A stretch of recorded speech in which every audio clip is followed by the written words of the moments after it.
반갑습니다. 오늘도 주님을 예배하기 위하여 나오신 우리 모든 성도님들, 주님의 은혜가 충만하길 바랍니다. 다 같이 찬양대 주악에 맞춰서 묵상으로 기도드리도록 하겠습니다.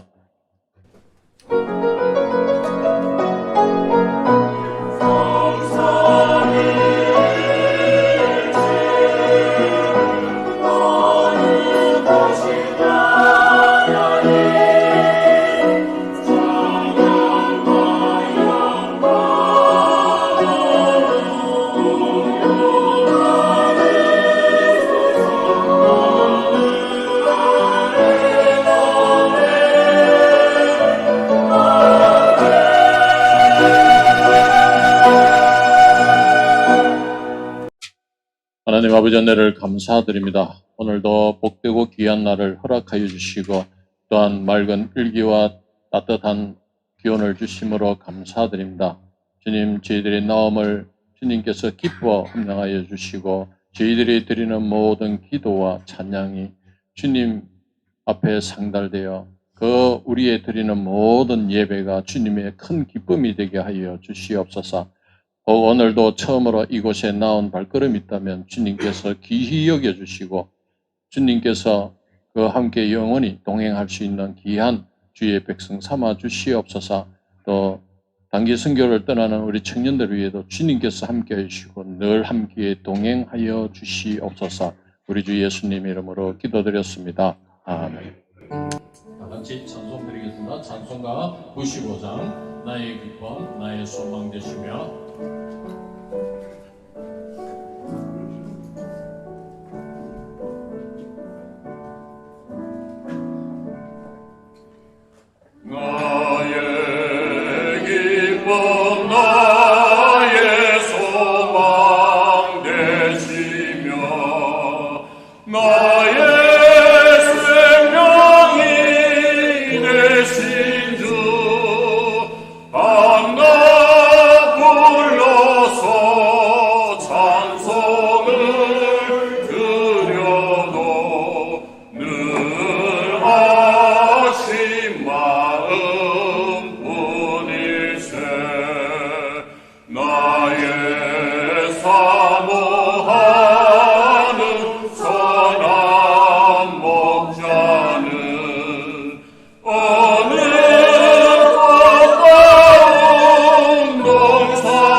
찬송가 549장 내 주여 뜻대로 행하시옵소서 찬양드리겠습니다.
나는 전능하신 아버지 하나님 천지의 창조주를 믿습니다. 나는 그의 유일하신 아들 우리 주 예수 그리스도를 믿습니다. 그는 성령으로 잉태되어 동정녀 마리아에게서 나시고 본디오 빌라도에게 고난을 받아 십자가에 못 박혀 죽으시고 장사된 지 사흘 만에 죽은 자 가운데서 다시 살아나셨으며 하늘에 오르시어 전능하신 아버지 하나님 우편에 앉아 계시다. 거기로부터 살아있는 자와 죽은 자를 심판하러 오십니다. 나는 성령을 믿으며 거룩한 공교회와 성도의 교제와 죄를 용서받는 것과 몸의 부활과 영생을 믿습니다. 아멘.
전능하신 하나님 우리 아버지, 성도들을 또 이렇게 지켜주시었고 주님의 귀한 예배로 또 인도해 주심을 너무나 감사드립니다.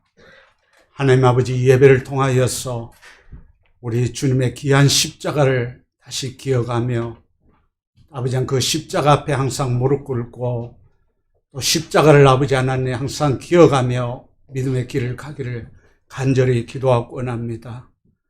하나님 아버지, 이 예배를 통해서 이 은혜를 더하여 주시옵기를 간절히 기도하고 원합니다. 하나님 아버지, 이 시간 특별히 아버지 신명기를 통하여서 우리 교회에 주시는 귀한 말씀들을 기억하며 올해도 저희들 이렇게 출발하였습니다. 아버지 하나님, 신앙의 기본이 되는 부분을 다시 아버지 든든히 세워지기를 간절히 기도하고 원합니다. 주일 성수를 아버지 지키기를 원합니다. 아버지 기도하는 자리에 항상 나가기를 원합니다. 아버지 하나님, 또 성경 읽기를 항상 게을리하지 않기를 원합니다. 하나님 아버지, 교회 봉사에 참여하기를 원합니다. 하나님 아버지, 전도하기를 원합니다. 하나님 아버지, 저희들이 이 빈몸으로 와서 빈몸으로 가는 인생, 농부가 정말 첫 열매를 주님 앞에 그 제단에 바치는 그 마음과 경외하는 그 신앙 고백도 저희들 배우면서 주님 앞에 11조와 또 헌금, 이런 부분의 기본이 잘 갖춰지기를 원합니다. 하나님 아버지, 이 기본을 든든히 세워주시옵기를 간절히 기도합니다. 현대 교회들이 무엇을 추구하는지 바라보게 해주시옵고 이 기본을 무시하고 또 다른 것을 쫓는 그런 무엇이 있지는 않는지 아버지 돌아보게 하여 주시옵기를 간절히 기도하고 원합니다.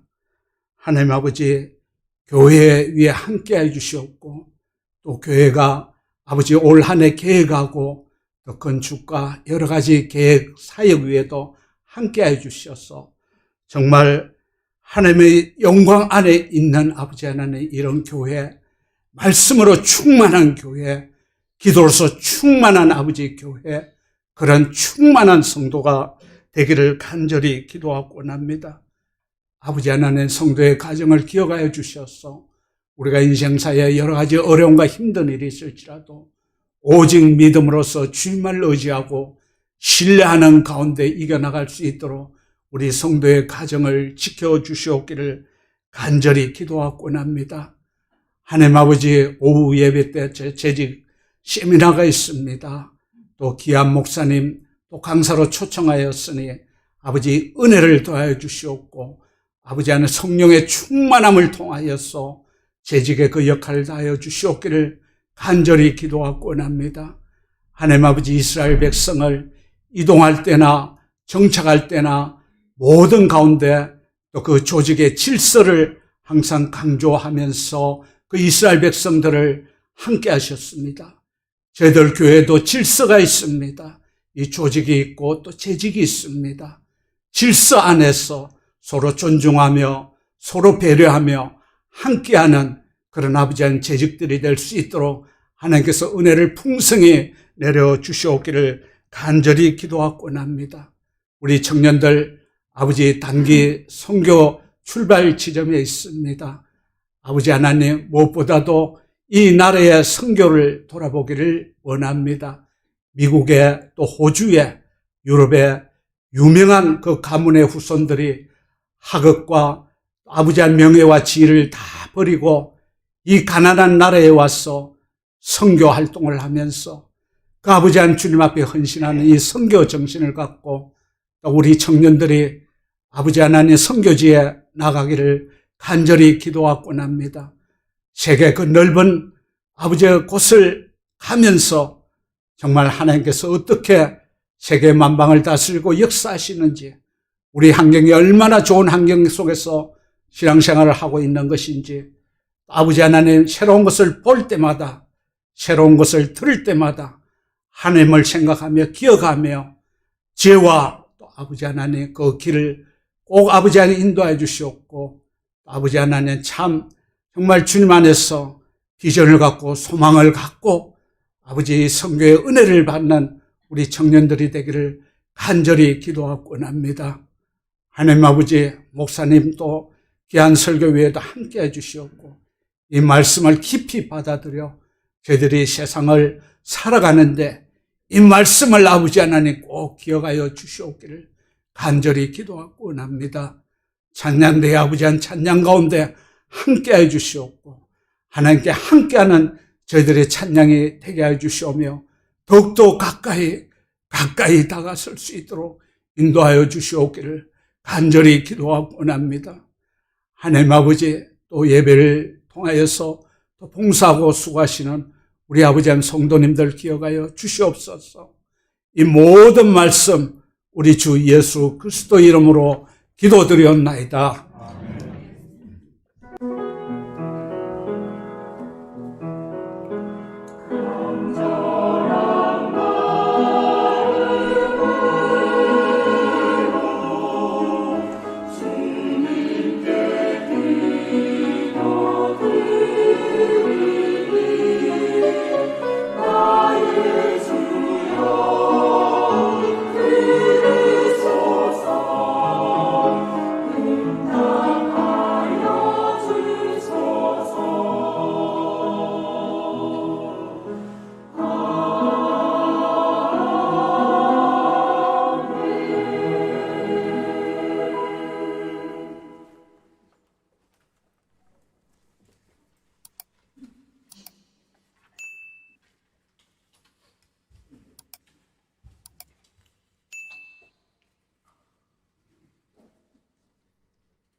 기도드리겠습니다. 하나님 아버지 감사합니다.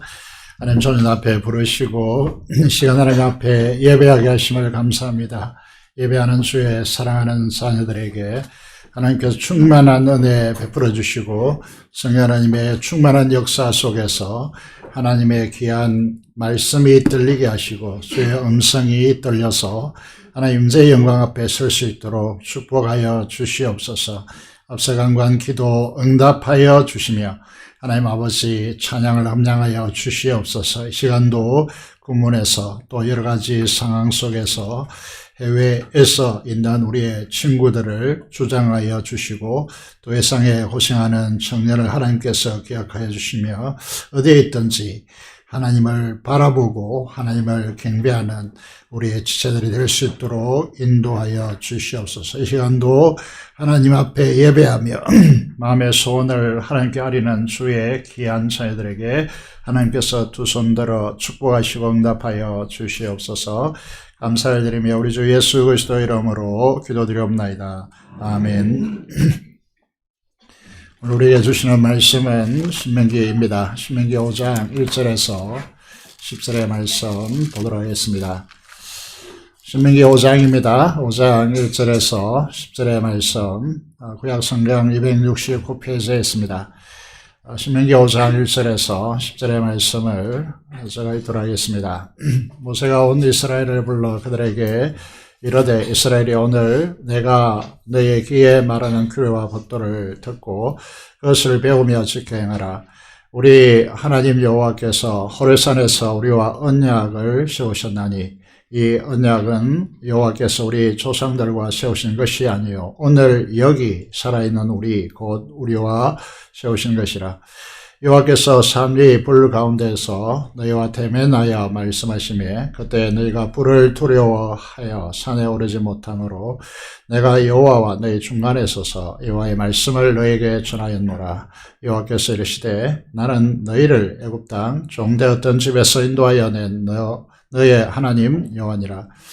여호와라 나 외에는 다른 신들을 네게 두지 말지니라. 너는 자기를 위하여 새긴 우상을 만들지 말고 위로 하늘에 있는 것이나 아래로 땅에 있는 것이나 땅 및 물속에 있는 것에 어떤 형상도 만들지 말며 그것들에게 절하지 말며 그것들을 섬기지 말라. 나 네 하나님 여호와는 질투하는 하나님인즉 나를 미워하는 자의 죄를 갚되 아버지로부터 아들에게로 3, 4대까지 이르게 하거니와 나를 사랑하고 내 계명을 지키는 자에게는 전대까지 은혜를 베푸느니라. 아멘. 오늘 신명기 5장의 본문을 통하여 다시 듣는 십계명이라는 제목으로 하나님의 말씀을 대언하고자 합니다. 놀라운 하나님의 축복이 여러분에게 있기를 소원합니다. 오늘 복음 시대를 살아가고 있는 우리들에게 십계명은 율법으로 치부하고 우리에게는 필요 없다라고 생각하는 분들이 있을 수 있습니다. 그것은 완전히 잘못된 신앙의 틀을 가지셨기 때문에 고치시기를 바랍니다. 오늘 본문 1절 3절을 보시겠습니다. 두 단어가 반복적으로 쓰이고 있습니다. 우선 오늘이라는 단어와 언약이라는 단어가 이제 반복적으로 나타나고 있습니다. 1절의 말씀을 보면 다른 것으로 써놨습니다만은 오늘 내가 너의 귀에 말한다고 되어 있습니다. 3절을 보시겠습니다. 3절을 보시면 무엇이 강조되고 있습니까? 오늘 여기 살아있는 우리 곧 우리라고 그렇게 표현하고 있고 우리와 오늘 우리와 세우신 언약이라고 강조되어지고 있습니다. 이 십계명은 오늘 말씀이 강조되는 대로 과거의 유물이 아니고 고문서가 아니고 대부분 여러분 찬송가에 오시면 제일 뒤편에 부록으로 있다든지 성경에서 제일 뒤편에 실리는 그런 부속물이 아닙니다. 오늘 살아가고 있는 우리들에게 인간의 근본적인 도리를 말씀하고 있습니다. 그래서 듣고 배워서 지켜 행해야 할 계명입니다.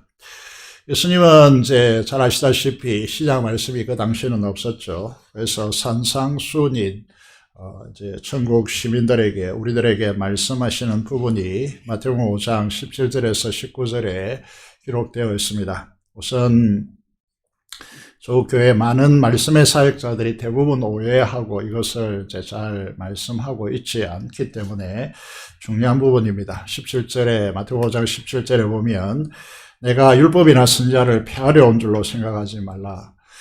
폐하려 온 것이 아니라 완전하게 하려 왔다라고 말씀하고 있습니다. 폐지가 아닙니다. 완전이라고 하는 단어는 완성이라고 하는 의미와 그리고 이제 더 강화되었다라고 하는 의미가 동시에 포함되어져 있는 단어입니다.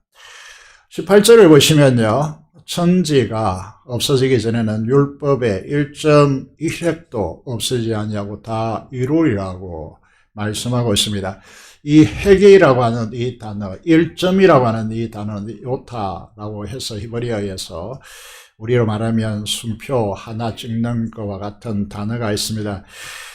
없어지지 않겠다라고 말씀하고 있고 19절에 보면 누구든지 이 십계명을 여러분 이게 계명 중에 지극히 작은 것 하나라도 버리고 또 그같이 사람을 가르치는 자는 천국에서 지극히 작다 일컬음을 받을 것이고 누구든지 이를 행하며 가르치는 자는 천국에서 크다 일컬음을 받을 것이라고 분명하게 주님께서 정리하고 있습니다. 강조점이 무엇입니까? 오늘이 강조되어져 있음을 기억하시길 바랍니다. 오늘을 살아가고 있는 우리들이 반드시 본질적 인간의 도리로서 지켜야 할 내용임을 꼭 명심해야 됩니다. 기독교를 알려면요, 십계명을 알아야 됩니다. 십계명 속에 기독교의 전부가 다 담겨져 있기 때문에 우리는 철저히 배우고 그 가운데 삶을 세우고 여기에 주님께서 강조되는 부분이 행하며 가르치는 자는 이렇게 됐죠. 행함이 먼저 나오고 있습니다. 누가복음에서도 마찬가지고 사도행전에서도 주님을 진술할 때 행하며 가르치기를 시작하심부터 이렇게 되었습니다. 이제 첫 번째 강조점이 오늘이라고 하는 강조점이었습니다. 두 번째 십계명의 강조점을 보시면 서론으로 우리가 들여다보고 있는데 신명기 5장 2절 3절에 보시면요, 다른 글씨로 써놓았죠. 또 하나의 반복적인 단어가 무엇입니까? 그것은 언약이라고 하는 단어입니다. 이 십계명은 오늘 하나님께서 오늘을 살아가고 있는 우리와 오늘이 강조되었고 두 번째로 강조되는 것은 세우는 언약이라는 사실을 강조하고 있습니다. 오늘 여기 살아있는 우리, 곧 우리와 세우는 언약임을 강조하고 있습니다. 여러분, 성경이 66권으로 되어 있고 1289장으로 되어 있는데 이 방대한 내용을 한 문장으로 정리하라면 저는 주저없이 언약을 통해 하나님의 나라를 밝히는 경전이다, 이렇게 정리할 수가 있겠습니다. 따라서 믿음이란 무엇인가 라고 하면은 언약을 통해 하나님의 나라를 깨닫고 알고 그것을 누리는 것이다 라고 정리를 할 수가 있습니다. 그래서 여기서 이제 하나님의 나라와 평강과 희락이 넘치는 하나님의 나라를 알고 실질적으로 그것을 누리는 것은 우리에게 매우 중요한 이야기인데 그것은 언약을 통해서 온다라고 그렇게 말씀하고 있습니다. 따라서 우리는 언약이 무엇인지 이해해야 됩니다. 언약이 무엇입니까? 창세기 15장에서 헷불 언약으로 설명하고 있습니다. 하나님께서 햇불로 임하셔서 쪼갠 고기 사이로 통과하셨다. 이게 언약의 핵심 내용입니다. 이건 너무나 중요해서 설교를 통해 여러 번 설교되었고 또 여러 가지 교육 방식을 통해서 설명되어질 것입니다. 오늘은 말씀드리고자 하는 것은 언약은 사닥다리다, 이렇게 말씀드리고자 합니다. 창세기 28장에 나타나 있습니다. 야곱이 아버지 부모 집을 떠나서 베델까지 와서 잠을 자게 되어지죠. 거기서 한 쌍을 보게 되어집니다. 그 한 쌍 속에서 사닥다리가 하늘로부터 땅까지 내려옵니다. 그리고 하나님의 사자들이 그 사닥다리를 오르락 내리락 하고 있고 그 위에 사다리 꼭대기에 살아계신 하나님께서 그곳에 계셔서 말씀하시는 내용입니다. 왜 이 사닥다리를 하나님께서 보여주시는가 라고 하는 것입니다. 이제 아브라함도 있고 야곱도 있고 요셉도 있고 수많은 구약 인물이 있지만 저는 야곱을 제일 좋아합니다. 왜냐하면 우리 같기 때문이죠. 하나님의 사기꾼으로 탐욕으로 욕심을 채우려는 이 야곱에게 긍휼을 베풀어 주십니다. 그에게 하늘을 잇는 사닥다리를 보여주신 이유가 무엇이겠습니까? 야곱을 죄로 인한 탐욕으로 헛된 인생을 추구하는 그 삶에서 하늘에 오르는 거룩한 하늘 백성으로 초대하기 위한 것입니다. 이 사닥다리는 신약으로 번역하면 무엇이겠습니까? 그것은 세 가지입니다. 예수 그리스도의 십자가와 부활과 그리고 성령 하나님의 내주하심입니다. 이것이 오늘 우리에게 하늘을 잇는 사닥다리입니다. 탐욕에 얼룩진 우리들이 하나님 나라로 나아가는 징검다리, 사닥다리라고 말씀드릴 수 있습니다.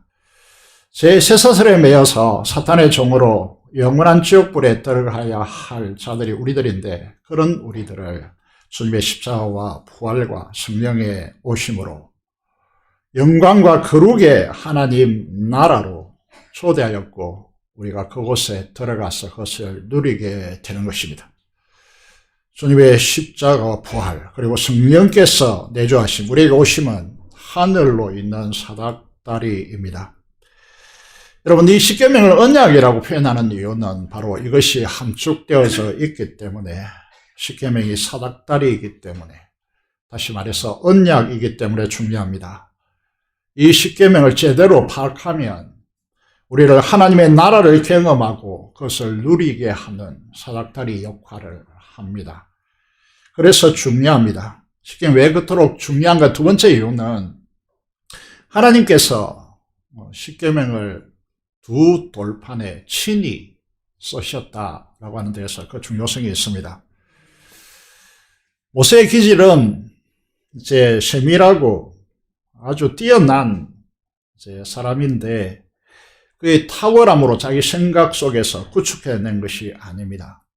구약학자들을 만나보았는데 그 구약학자들은 그 당시에 이렇게 언어가 발전될 수가 없다. 그래서 모세 시대 때 이 모세오경을 기록할 수가 없다. 이게 많은 구약학자들이 주장하는 내용이라는 것이죠. 그런데 정말 인간은 우스운 것이죠. 이 십계명을 누가 썼습니까? 인간이 썼습니까? 하나님이 친히 기록했습니다. 십계명 여기에 중요성이 있습니다. 또 하나 4절 5절에 보시면요, 하나님은 온 우주에 충만하신 분이십니다. 그 영광이 하늘까지 가득 차 계시는 분이십니다. 그런데 그 하나님이 보이지 않습니다. 그래서 하나님께서 지금 여기 임하셨다는 증거로서 구약시대는 불과 구름을 사용하셨습니다. 지금은 우리에게 이것보다 더 확실한 증거가 무엇입니까? 하나님을 믿는 백성에게 보내진 성령 하나님이십니다. 성령께서 우리 안에 계신데, 그 성령께서 우리 안에 계시다는 것보다 더 확실한 증거는 없습니다. 시내산의 불꽃 가운데 임하셔서 하나님께서 말씀하셨습니다.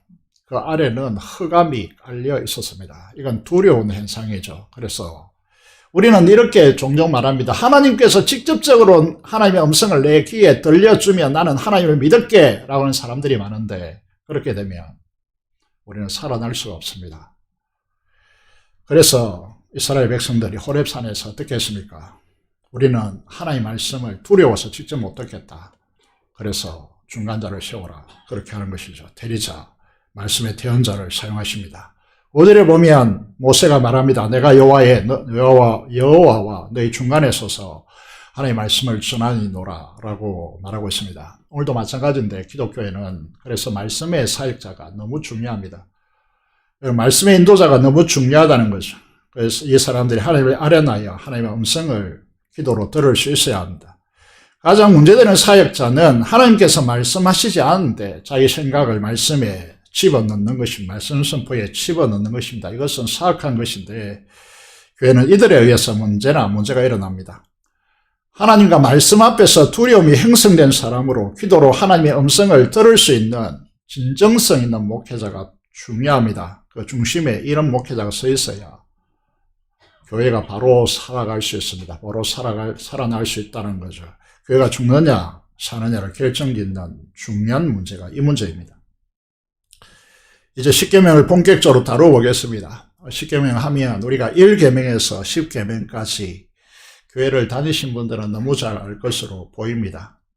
그런데 십계명에서 놓칠 수 있는 부분이 무엇이냐 하면 서문입니다. 이 조약, 언약은요, 서문이 매우 중요합니다.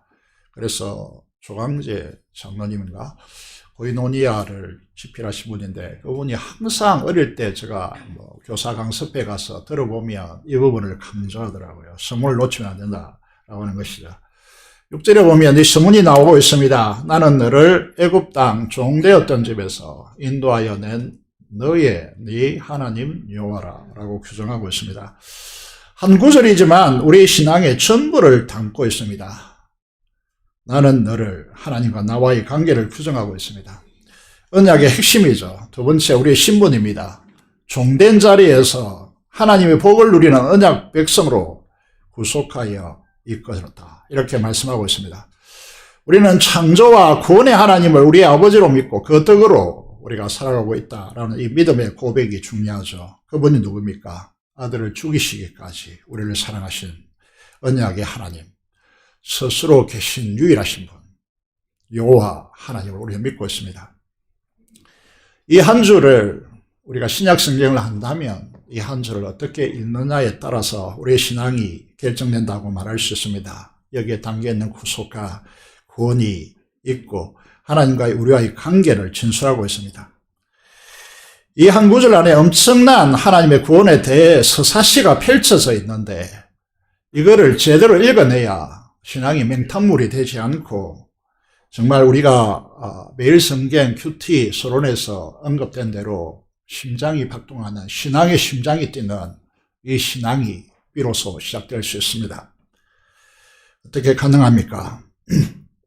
사도 바울을 통해서 살펴보겠습니다. 왜 사도 바울이냐라고 할 때 사도 바울은 아주 이 율법에 정통한 사람이기 때문에 그렇습니다. 그가 어떻게 이 한절을 어떻게 신약적으로 펼쳐 놓았느냐, 그게 에베소서 1장 3절에서 14절에 걸쳐서 놀랍도록 진술되었습니다.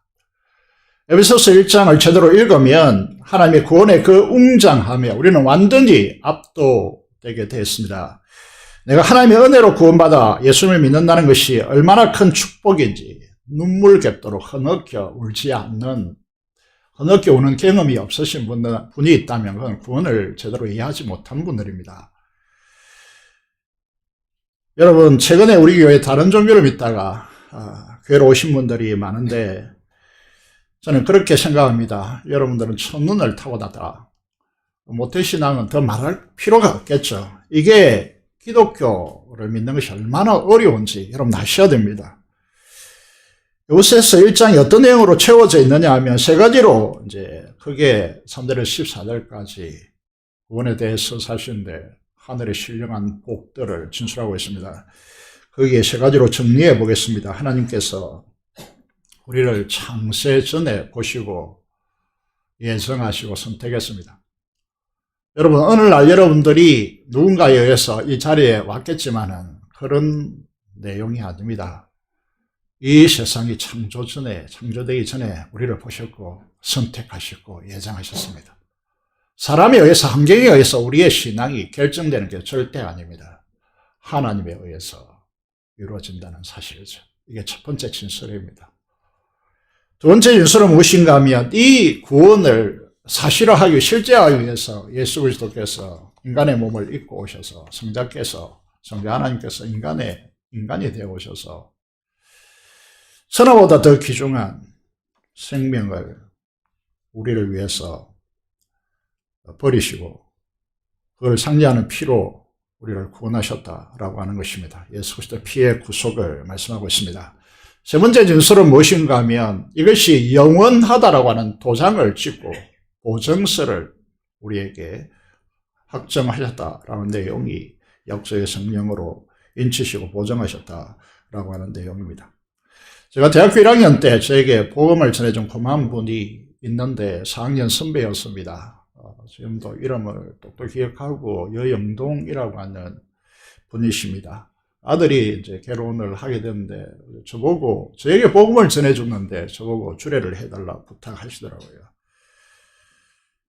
여러분, 제가 주님의 그 십자가 사랑에 압도되어서 이 은혜를 깨달았을 때 수없이 하나님께 물은 질문이 무엇인가 하면 감격의 눈물로 하나님께서 도대체 이렇게 죄악에 뒹구는 나 같은 자를 이렇게까지 왜 사랑하십니까? 이게 계속해서 하나님 앞에 묻는 질문이었습니다.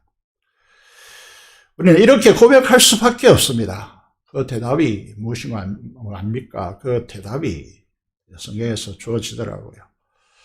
에베소서 1장 6절에 우리를 너무 사랑하여서 신이신 성자 하나님을 인간 예수로 이 땅에 보내셨고 지옥의 영분의 십자가에 죽게 하시고 그 생명의 피로 우리 죄의 대가를 지불하신 이유가 무엇입니까? 6절에 이렇게 말씀하고 있습니다. 하나님의 영광을 알고 그것을 노래할 수 있는 자로 세우기 위한 것이다. 그래서 우리는 지금 여기 이 자리에 있는 것입니다. 이 예배의 자리에 있는 이유가 여기에 있습니다. 더 놀라운 진술이 무엇이냐 하면 12절입니다. 12절 보면 아예 우리를 이 세상과 우주에 하나님의 영광의 찬송이 되게 하셨다라고 말씀하셨습니다. 구원의 목적을 밝히고 있는 것이죠. 놀랍게도 저와 여러분들을 이 세상의 피조물들이 사람들과 나무들과 이 자연들이 바라볼 때 우리를 향하여서 당신은 하나님의 영광 덩어리다 라고 칭송한다는 것입니다. 그래서 우리의 삶을 살아가면서요, 자연 신비롭다, 너무 좋다, 경치가 너무 좋다, 이렇게 말하는 것이 아니고, 자연을 보면서요, 야, 내가 너희들에게 엄청난 환영을 받고 지금 여기에 들어왔다. 함께 나를 대표하여서 하나님을 찬양하자. 이래야 됩니다. 이게 우리를 그 바라던 대로, 그리스도 안에서 전부터 바라던 대로 그의 영광의 찬송이 되게 하려 하셨다라고.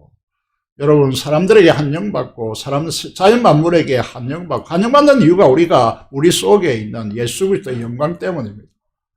피조물들이 바라는 것이죠. 그것을 담고 있는 우리를 보면서 한없이 부러워하고 우리 때문에 하나님께 찬양을 드리는 존재로 우리가 서 있습니다. 그래서 그리스도인들이요, 우울증이나 스트레스 이런 것으로 우리 자신을 무너뜨려서는 안 됩니다. 이것이 바울 사도가 출애굽기 신명기의 선문을 확장해서 말하고 있는 것입니다. 여러분들이 이런 정서를 가지고 계십니까? 이런 신앙을 가지려면 어떻게 했습니까? 어떻게 해야 됩니까? 그래서 이 진술 뒤에 사도 바울은 무엇으로 이어가고 있습니까? 기도로 이어가고 있습니다. 그래서 지난주에 에베소서 1장 18절을 언급했고 19절까지 다루었습니다. 한번 반복하는 입장에서 한번 읽어볼까요? 큰 소리로 읽어보겠습니다. 화면에 잘 보이시죠? 읽겠습니다. 시작. 하나님의 힘의 위력으로 역사하심을 따라 믿는 우리에게 베푸신 능력의 지극히 크심이 어떠한 것을 너희로 알게 하시기를 구하노라 하고 있습니다. 여러분, 이거는 부모나 교회 직분자나 교사나 교회의 리더십들이 반드시 가슴속에 새기고 그 자녀나 내가 사랑하는 태생을 기도할 때 꼭 탑재해야 될 기도의 내용입니다. 신앙은 알미입니다. 이것을 알면 신앙의 방황은 끝납니다. 은혜의 충만함 속에 거합니다. 알면 어디로부터 옵니까? 착각하지 말아야 될 것이 지식, 정보로부터 오는 것이 아닙니다. 기도로부터 옵니다. 그래서 기도하는 성도, 기도하는 교회, 기도하는 신앙원이 부흥되었습니다. 복된 하나님의 통로가 되는 것이죠. 교회에서 목회자, 장로, 권사, 집사, 부모가 기도의 중요성을 알고 진심으로 기도하는 교회가 행복해집니다. 부흥되었습니다. 하나님께서 영혼들을 맡기는 것입니다. 조금 더 확장해 보겠습니다. 에베소서 3장 18절, 19절을 보겠습니다. 제가 18절을 읽겠습니다. 너희 모든 성도와 함께 지식에 넘치는 그리스도의 사랑을 알아. 여러분, 개인적으로 알아가라고 하지 않습니다. 모든 성도와 함께, 공동체와 함께 지식을 넘어서는 그리스도의 사랑을 알아야 된다. 그렇게 말하고 있습니다. 공동체가 중요합니다. 그래서 교회가 필요합니다. 개인적으로 신앙생활하면 되겠지? 아닙니다. 교회로 오셔야 되는 이유가 여기에 있습니다. 두 번째 19절 같이 읽겠습니다. 시작. 그 너비와 길이와 높이와 깊이가 어떠함을 깨달아 하나님의 모든 충만하신 것으로 너에게 충만하게 하시기를 구하노라. 하나님의 충만하심이 우리에게, 우리 영혼에, 우리의 마음속에 흘러넘친다면 그 사람은 진짜 행복한 사람 되고 그 사람은 능력 있는 사람이 됩니다. 이것은 어디로부터 온다고 합니까? 구하노라라고 했습니다. 기도에서부터 옵니다. 자, 사도 바울은 우리에게 이 뜨거운 구원의 감격을 가지고 하나님을 찬양하라고 했습니다. 어떻게 시작합니까? 에베소서 1장 3절에 보면 찬송하라고, 찬송하리로다 하나님 곧 우리 주 예수 그리스도의 아버지께서 그리스도 안에서 하늘에 속한 모든 신령한 모, 여기에 강조점이 무엇입니까? 모든 신령한 복, 하나님께서 우리에게 주시고자 하시는 그 모든 복이 우리에게 지금 주어져 있다라고. 우리 신앙은 그것을 깨달아가는 것이라고 정리합니다.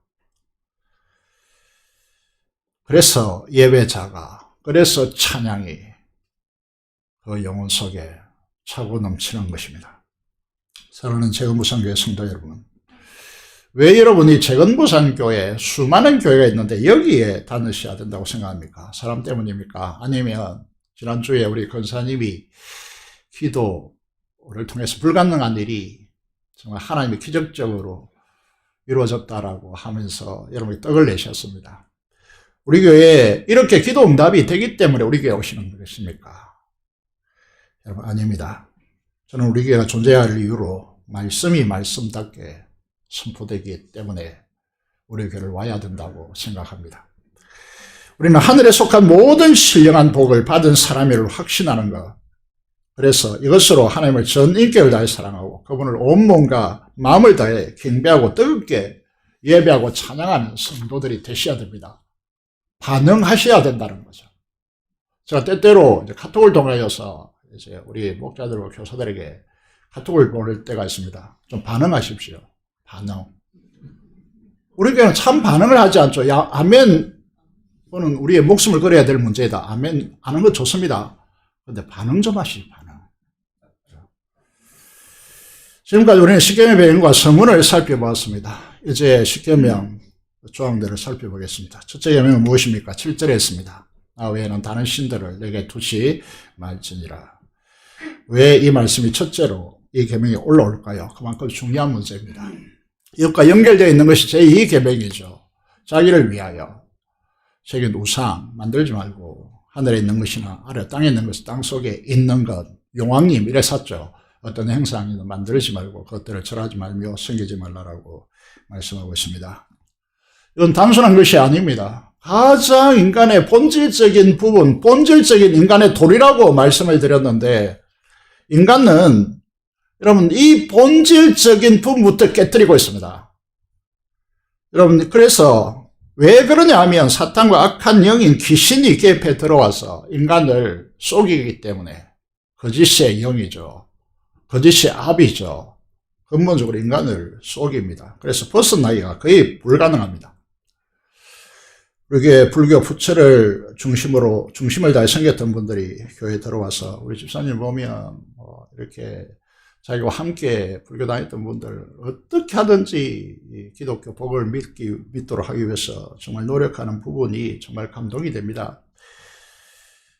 여러분 이 일을 위해서 하나님께서 저에게 어떤 경험을 미리 하시게 하시냐면 이제 설 명절에 고향의 부모를 이제 보러 갔습니다. 가족들이 설 명절에 뭐 기독교 믿으니까 별로 할 일이 없잖아요.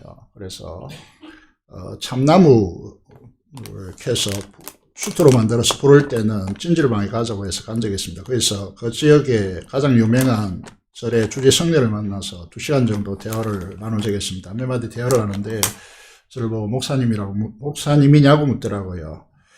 저는 그분이 머리를 깎고 있기 때문에 성녀인 줄 알았지만은 자신의 주지라고 우리가 너무나 잘 아는 주지라고 소개하더라고요. 불교의 진수를 소개하는데 불교란 무엇인가? 한마디로 이렇게 말씀하시더라고요. 우주의 대순환에 우리의 마음과 우리의 욕심을 다 버리고 내려놓고 그 순환에 기여하는 것, 이게 불교라고 하더라고요. 염려하는 부분이 이렇다라고 하면서 인간의 종교 심리에 편성해가지고 샤머니즘적인 기복신앙으로 바꿨다고. 이게 불교의 타락 현상이라고 이렇게 소개하더라고요. 그래서 어리석게 인간은 여기에 속아서 막 돈을 엄청나게 부었죠. 두 번째로 이제 경험이 있는데 해운대에 있는 뭐 신도가 2~3천 된다고 하더라고요. 제가 코 수술하느라고 백병원에 입원한 적이 있는데 우리 성도들은 저 쉬라고 막 연락 안 하는데 거기는 엄청나게 연락이 많이 오더라고요. 맛있는 거 해보라고 막 전화를 하시더라고요. 제가 혹시 입원하거든 쓸쓸하게 보내게 하지 마시고 이게 다 농담입니다. 그죠? 저희 냉담과 진담을 잘 못 알아듣는 분이 있어가지고 그래서 2인실은 없고 3인실이 있었는데 거기서 현대의 주지 성도를 만났습니다. 자기는 모태신앙이고 어머니가 교회를 다녔고요. 그런데 어릴 때 불치병이 걸려가지고 살 가망성이 없어서 어느 날 절에서 성자가 왔는데 이 아이를 절에 바치지 않으면 죽는다. 그 한마디에 아들을 절에 바쳤습니다. 그래서 해인사, 그 당시에 성철, 성녀, 주지가 있는 그 해인사에서 훈련을 받았다 하더라고요. 그렇게 해운대에 있는 이제 절에 와서 주지가 되었는데, 저보고 한 달에 설교 얼마나 하느냐 묻길래 무슨 말이냐고, 매일 설교를 한다 이렇게 하니까 저를 불쌍한 듯이 쳐다보더니 자기는 1일과 15일만 법회를 인도한다라고 하더라고요. 참 부러웠습니다. 속으로는 불쌍한 눈으로 쳐다보면서 고생하신다고 하시더라고요. 그러면서 불교의 계율을 저에게 설명했는데 65세가 되면 은퇴하게 되고 평생의 남은 생애를 보장해 준다고 하면서 그동안 금지되었던 고기, 결혼 이런 것들이 다 해체되었고 할 수 있게 된다고 말하더라고요. 제가 눈이 둥그레져 가지고 무슨 말이냐고. 속으로 그게 무슨 진리인가. 진리는 평생 가져가야지. 은퇴한다고 이게 다 해체된다고. 제가 너무 충격적이라서 속으로 그게 무슨 진리인가 생각이 훅 들어오더라고요. 불교의 거장 이 내용을 계속해서 소개하고 있습니다. 80년간 포교를 했는데 불교에 존중받는, 가장 존경받는, 전적에 하면 김수환 추기경 같이 존중받는 인물이죠. 이렇게 유언을 남겼습니다. 80년 동안 불교를 전하는 것이 헛된 일이었고 우리에게는 인간을 죄서 구원할 자가 없기 때문에 우리에게는 구원이 없다. 죽기 전에 54년간 단절하고 살았던 딸 피리를 찾게 됐는데 그 딸에게 무책임한 출가해서 무책임한 삶을 살아온 이 삶에 대해서 용서를 구합니다. 내 인생은 잘못 선택했다. 나는 지옥에 간다라고. 천리교를 만나보니까요. 천리교는 일본 종교죠. 이제 거울에 천주교 말고 천리교. 거울을 들여다보아야 하고 거울 속에서 자세히 들여다보면 마음속에 신이 찾아온다고 하더라고요.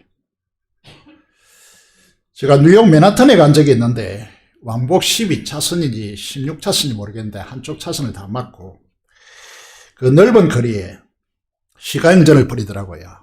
많은 차량이 동원됐고 군중이 뒤따르는데 제일 앞에 꽃으로 장식하고 높이 이제 차를 개조한 것이죠.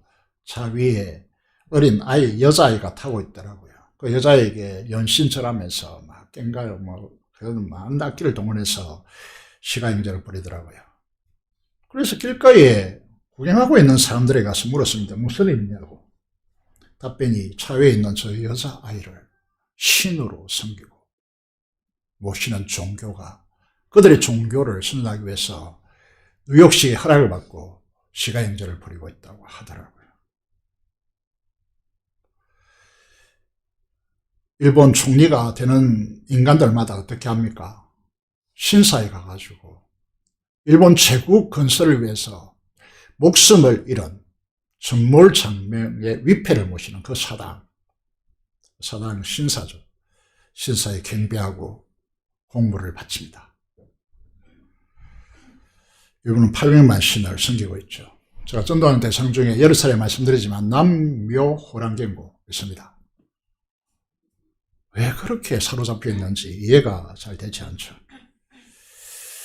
자, 이런 일들이 우리와 별로 상관없다고 생각하지만은 구약의 백성들을 보시면 보이지 아니하시는 하나님을 섬기지 못하고 보이는 하나님이 신이 필요하다라고 아우성치면서 금송아지를 만들어내서 이가 애굽에서 우리를 이끌어낸 여호와라고 그렇게 하면서 엄란하게 섬겼습니다.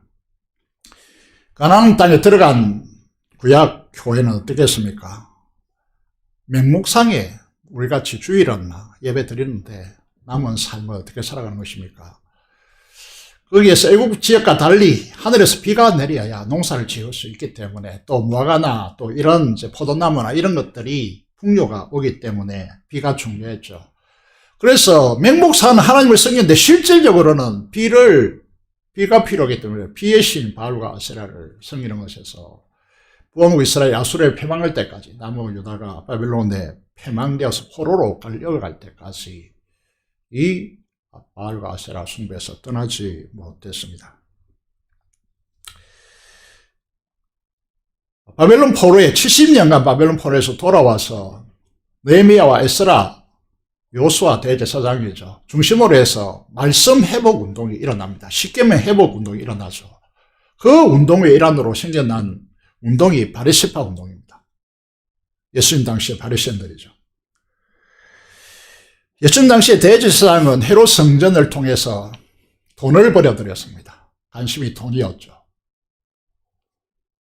한정과 짐승을 사는 문제, 이런 제사 드려야 되니까 이런 문제를 통해서 돈을 축적했습니다. 바리새인들이 그 당시에 어떻게 했습니까? 바리새인들을 예수님께서 해칠한 무덤이라고, 겉은 번지르한데 속은 탐욕으로 가득 찼다라고 그렇게 파하면서 한마디로 정리합니다. 그들은 뭐라고요? 돈을 사랑하는 자들이라. 여러분, 한국 교회 이렇게 평가합니다. 그는 30년 전에 외국에 뛰어난 신학자가 한국 교회를 돌아다니면서 보고 판결을 이미 내렸습니다. 한국 교회는 만몬주의에 쩔어 있다. 하나님보다 돈을 위에 놓고 있다. 돈을 하나님보다 더 사랑하고 하나님보다 더 위에 두는 현상, 이걸 만몬주의라는데 한국 교회는 여기에 물들어 있다. 이 현상이 교회와 그리스도에게 파고들었습니다. 우리가 재산을 많이 가지고 적게 가지고 있는 것이 문제가 아니고, 돈을 하나님보다 더 위에 두고 숭상하는 이런 부자는 절대로 천국에 못 들어갑니다. 얼마만큼 힘드냐? 낙타가 바늘귀로 들어간 것보다 더 힘들다라고 주님께서 말씀하십니다. 디모데전서 6장 10절입니다. 사도 바울이 디모데에게 이렇게 편지합니다. 돈을 사랑함이 일만 악의 뿌리가 되나니. 나무를 보십시오. 뿌리가 살아있으면 살릴 수 있습니다. 그런데 뿌리가 상하면 살릴 수 없습니다. 절대로 포기해야 됩니다. 일만 악의 뿌리다. 여기에서 모든 것은 튀어나오는 겁니다. 이런 자들은, 탐내는 자들은 미혹을 받아 믿음에서 떠나 많은 근심으로 자기를 찔릅니다. 저희 행님을 통해서 현대가를 좀 알고 있는데, 현대가에 총망받는 이 둘째 아들이 죽었습니다. 자살했습니다. 기업은 자금이 정부에 묶여 있습니다. 그런데 정부에서 요금 꼼짝 못하는 구조를 예전에 가졌습니다. 그 때문에 많은 기업인들이 이 땅에서 사라졌죠. 여러분, 그 보면요, 아들들 중에서요, 현대자동차를 맡고 있는 이 분이 하는 게 딱 하나 잘했다는 거죠. 속된 표현을 써서 죄송한데 제일 떨어지는데 사람을 잘 썼다는 겁니다. 여러분, 돈은 우리에게 여기 보시면요, 믿음에서 떠나게 만들고 많은 근심으로 자기를 찌른다, 이렇게 표현하고 있습니다. 돈은 중간에 수단입니다. 목적으로 바뀌어서는 안 됩니다. 두 번째, 우리 영혼의 지문타가 뭡니까? 에베소서 5장 5절 하반절에 보면 탐하는 자, 탐욕이라고 하는 이 육신의 도모가요, 우상숭배자이고, 이런 탐하는 자는 곧 우상숭배자이고 다 그리스도와 하나님의 나라에서 기업을 얻지 못한다. 하나님 나라를 경험할 수 없다는 겁니다. 여러분, 신앙에 있어서요, 여러분, 이 교회 온다고 다 이렇게 기독교인이고 하나님 나라를 경험하는 것지만 그렇지 않습니다. 여기 보시면요, 탐하는 자는 그리스도와 하나님 나라에서 기업을 얻지 못한다. 그것을 실제로 확률할 수가 없다는 것입니다. 여러분, 가장 문제되는 사람이 누구입니까? 바로 탐욕에 물드는 사람입니다. 이 탐욕이 무엇인지에 대해서 시간 관계상 빠르게 좀 정리해 보겠습니다. 로마서 8장 13절 14절을 계속해서 이런 걸 비추어 드리고 있습니다. 왜냐하면 재건교회가 진리의 교회라면 이 진리가 무엇인지 똑바로 정도를 걷자라는 것이죠. 그게 무엇입니까? 재결핍된 얼룩진 육신의 탐욕을 성령의 소욕으로 바꾸어야 한다는 것입니다. 성령 하나님께서 거듭난 우리의 영에 말씀하시는 바에 철저히 우리의 마음과 육신을 굴복시켜야 한다는 것입니다. 그것이 무엇입니까? 하나님을 경외하고 전 인격을 다해 사랑하고 주님께 우리의 생각과 초점을 맞추는 것입니다. 그래서 우리는 이렇게 항상 찬양하고 살아야 되는 것이죠. 나 주님의 기쁨 되기 원합니다. 우리 금요일날 찬양을 부릅니다. 그 찬양 속에 예수님으로 살리라고 하는 찬양이 있습니다. 사랑하는 성도 여러분, 여기에 가사가 이제 여러분이 소개되고 있는데 잘 보시길 바랍니다. 여기에 인간의 가장 본질적인 행복이 있습니다. 나의 삶은 누구의 것입니까? 내 주 예수님 것입니다. 그래서 우리는 어떻게 해야 됩니까? 내 생명 다해서 예수님으로 살아야 됩니다. 이것이 그리스도인이라고 하는 정의입니다. 내 모든 것, 내가 속하여 있고 내가 가지고 있는 모든 것들은 누구의 것입니까? 내 주 예수님 것입니다. 다시 말하면 이렇게 정리를 해볼 수 있겠습니다. 여러분, 내게 있는 모든 것, 여기 이제 오늘 단기 선교사로 파송되는 분들이 있는데 이 후원금이 들어오잖아요. 내 마음대로 쓰라고 준 건 아닙니다. 예수님 것입니다. 맞죠? 표정이 별로. 예. 다시 말해서 우리의 모든 소유, 우리의 모든 것은 다 예수님께 등기 이전된 사람들이 그리스도인입니다. 우리는 관리자일 뿐입니다. 그래서 여러분 헌금 조금 낸다고 갖고 생색내지 마십시오. 그건 다 하나님의 것입니다. 헌금 좀 많이 낸다고 교회에서 큰 소리 치지 마세요. 그건 다 하나님의 것입니다.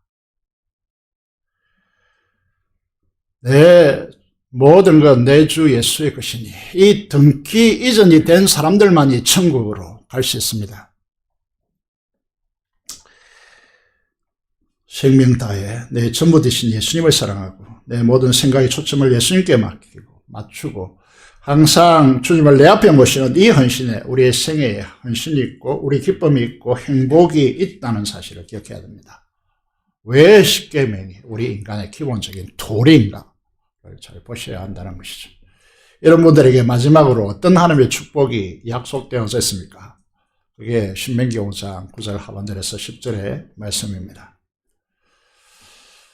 오직 전 인격을 다하여서 마음과 뜻과 힘을 다하여서 주 너의 하나님을 사랑하고 그 계명을 지킴으로써 하나님을 사랑하는 사람이고 하나님만 섬기는 자에게는 천대까지 은혜를 베푼다고 했습니다. 우리의 책임은 나와 자녀와 그 자녀의 자녀까지 3대를 우리는 반드시 책임져야 됩니다. 이게 신명기의 오늘 큐티의 내용이잖아요. 우리의 삶의 영향력, 영적 영향력 3대까지 가야 하는 영향력입니다. 그런데 오늘 보시면요, 우리의 많은 자녀들 속에서 자녀들이 벌써 이 영향을 잃었습니다. 한국 교회의 모순 덩어리죠, 이게. 누구의 책임입니까? 여기에 보시면 나를 미워하는, 질투하는 하나님입니다. 그러니까 전적인 사랑을 우리에게 요구합니다. 왜냐하면 하나님께서 전적인 사랑을 주셨기 때문에. 사랑하는 분들은 이 의미를 잘 알 겁니다. 나를 미워하는 자의 죄를 갚되 아버지로부터 아들에게까지 3, 4대까지 이르게 하거든요. 영향력은 3, 4대까지 갑니다. 여러분들의 잘못된 행위는, 신앙적 행위는 후손들에게 영향이 3, 4대까지 미칩니다. 근데 하나님은 얼마나 사랑과 긍휼이 풍성하신 하나님이시냐 하면 나를 사랑하고 내 계명을 지키는 자에게는 언제까지요? 1000대까지. 1000대는 몇 년입니까?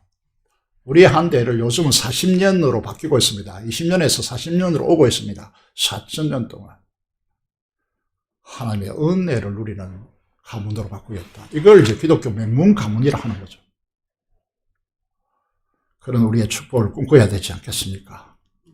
사랑하는 재건부의 성도 여러분, 저 이제 최근에 사람들을 만나보니까 해외에서 그렇게 우리 교회 영상 설교를 많이 듣는다 하더라고요. 그래서 감사하다고 전달을 해오고 있는데, 이 영상을 듣고 있는 성도 여러분, 이 십계명은 우리 인간의 근본적인 도리입니다. 이 십계명을 잘 배우고 잘 지켜서 저와 여러분들과 후손들이 천대까지 은혜를 누리는 복된 가정과 성도 여러분 되시기를 주님의 이름으로 축복드립니다. 기도드리겠습니다. 하나님 아버지, 우리를 불쌍히 여겨주시고, 혹시 우리가 우상 숭배자가 되는 것이 아닌지, 우상 숭배자가 아닌지, 명목상에 하나님을 걸어놓고 실질적으로 우상 숭배를 하고 있는 것이 아닌지 불쌍히 여겨주시고, 하나님을 전 인격을 다하여서 사랑하게 하여 주시고, 아버지 하나님, 주님께만 초점을 맞춰서 주님으로 사는 인생이 되게 해달라고 기도하시고, 민족공화 통일 발전의 선교사를 위해서 하는 명으로 기도하겠습니다. 살아계신 아버지 하나님, 은혜를 감사합니다. 우리를 이 자리에 불러주신 은혜 하나님 아버지, 은혜를 감사합니다. 주께서 역사해 주시고 은혜를 베풀어 주심을 감사를 드립니다. 하나님 아버지, 우리 성도의 기본인 이 십계명을 가슴 속에 새기고 그 말씀에 순종하고 하나님 앞에서 천대까지 베푸는 은혜의 축복을 누리는 자로 우리가 살아갈 수 있도록 우리 교회를 축복하여 주시고 우리 성도들의 가정을, 그 후손들을 축복하여 주시기를 간절히 손을 드립니다. 아버지, 지역과 이 민족을 보호하게 하여 주시고 망하여 가고 있는 이 나라를 하나님 말씀의 순종으로 깨어 일으켜서 하나님의 역사를 감당할 수 있도록 도와주시고 피없는 송의를 허락하여 주시고 파송된 선교사들을 하나님 장중에 붙들어 주시고 보존하여 지켜주시며 성령의 충만함과 기름 부으심으로 복음의 최전선에 선 이들에게 충만한 은혜를 부어 주시옵소서. 감사를 드리며 우리 주 예수 그리스도 이름으로 기도드립니다. 아멘. 찬송가 205장 찬송 들으면서 준비한 대로 헌금하도록 하겠습니다.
감사 기도를 드리겠습니다. 살아계신 아버지 하나님 은혜를 감사합니다. 오늘 우리를 불러주셔서 하나님의 인간의 가장 근본적이고 귀중한 도리에 대해서 말씀하여 주시니 감사드립니다. 하나님, 창조주이시오 우리를 구속자 되시는 하나님을 사랑하고 그 하나님만을 섬기게 하여 주심을 감사를 드리며 이 축복 속에 우리가 살아갈 수 있도록 하나님께서 역사하여 주시옵소서. 하나님 아버지, 정말 천대까지 은혜를 누리는 우리의 가정과 우리 후손들이 될 수 있도록 도와주시기를 간절히 소원을 드립니다. 하나님께서 우리를 축복하여 주시옵소서. 하나님 주의 명과 11조 목적을 따라 하나님 변신하는 주의 귀한 자들에게 두손을 축복해 주시고 감사로 제사드리며 하나님 앞에 소원하는 바를 하나님께 아뢰는 귀한 주의 저에게 은혜 베풀어 주시기를 간절히 손을 드리며 우리가 이 감사가 넘쳐나는 교회 되게 하여 주시고 우리의 전부는 다 하나님 것이 하나님으로부터 왔으며 하나님의 것을 가지고 하나님께 드리는 이 복락에 참여할 수 있도록 주께서 역사하여 주시옵소서. 감사를 드리며 우리 주 예수 그리스도 이름으로 기도드리옵나이다. 아멘.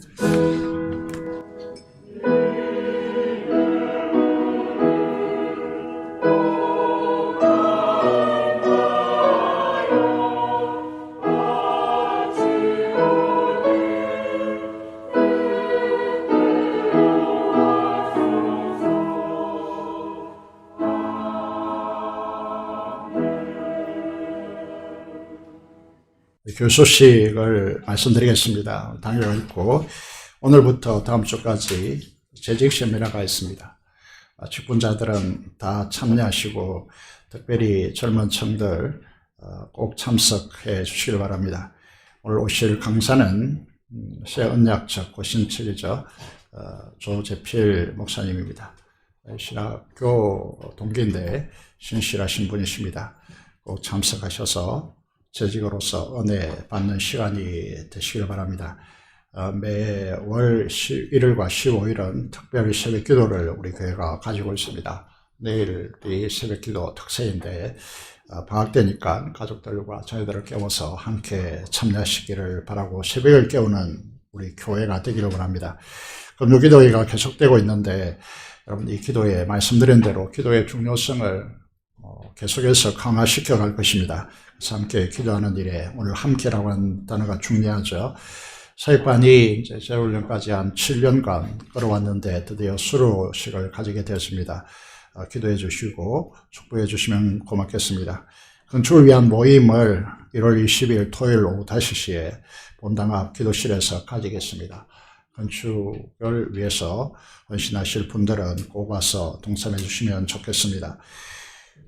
그리고 단기 선교를 이제 떠나게 되었습니다. 선교사로 이제 지난주에 노예에서 파송식을 가졌고 오늘은 교회에서 이 5명을 우리 교회 성도들이 가야 하는데 우리를 대표하여서 가는 선교사로 10일 동안 캄보디아에 파송하고자 합니다. 자리에서 다 일어서 주시고 그 자리에 일어서 주십시오. 한번 뒤를 돌아보십시오. 이 친구들을 꼭 기억해 주시면 좋겠습니다. 우리 교회에서 자라난 친구들도 있고 또 중간에 우리 교회로 오신 청년들도 있습니다. 여러분 기도해 주시고 많은 후원을 해 주셔서 너무나 감사를 드립니다. 10일 동안 아무 안전사고 없이 또 하나님의 움직이심 또 성령 하나님의 역동적인 역사를 경험하고 돌아올 수 있도록 위해서 기도해 주시면 좋겠습니다. 제가 잠시 기도하겠습니다. 하나님 아버지 감사합니다. 이 친구들을 하나님께서 불러주시고 하나님께서 캄보디아라고 하는 그곳으로 가서 하나님의 사랑과 또 하나님의 복음을 전할 수 있도록 하나님께서 역사하여 주심으로 진심으로 감사를 드립니다.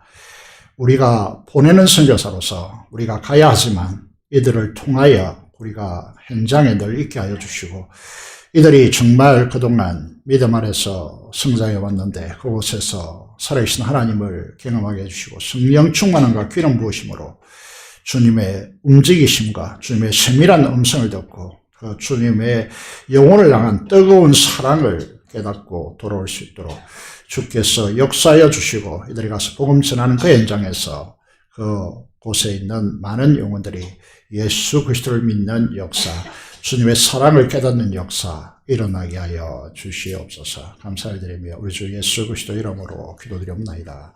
아멘. 저희 교회는 이 친구들이 이제 비행기 각 일부를 제공하고자 합니다. 선교회 회장께서 대표로 해서 전달하고 있습니다. 감사드립니다. 잘 갔다 오라고 우리 기도하겠다고 하시고 좋겠습니다. 자리에서 앉아주시기를 바랍니다.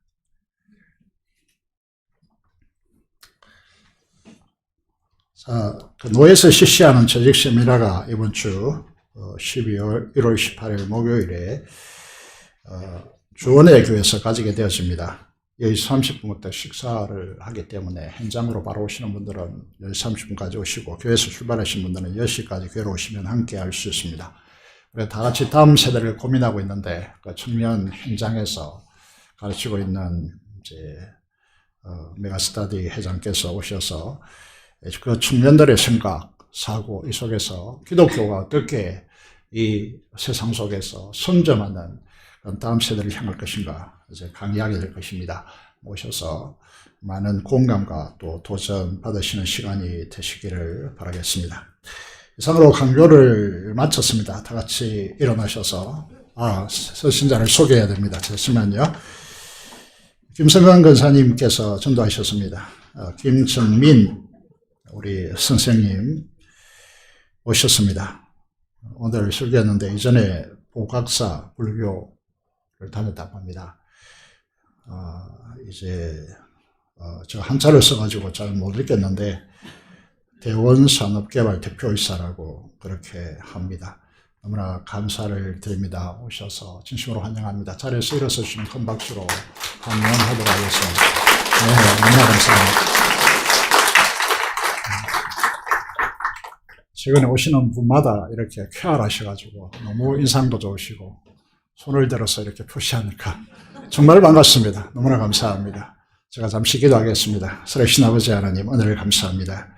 귀한 아버지 하나님 분 오게 하여 주시고 이제 우리 교회 안에서 진리로 자유케 되어지고 하나님의 축복을 누리는 귀한 삶이 되게 하여 주시옵소서. 감사를 드리며 우리 주 예수 그리스도 이름으로 기도드리옵나이다. 아멘. 다 같이 일어나셔서 찬송가 2장 찬송 드리겠습니다.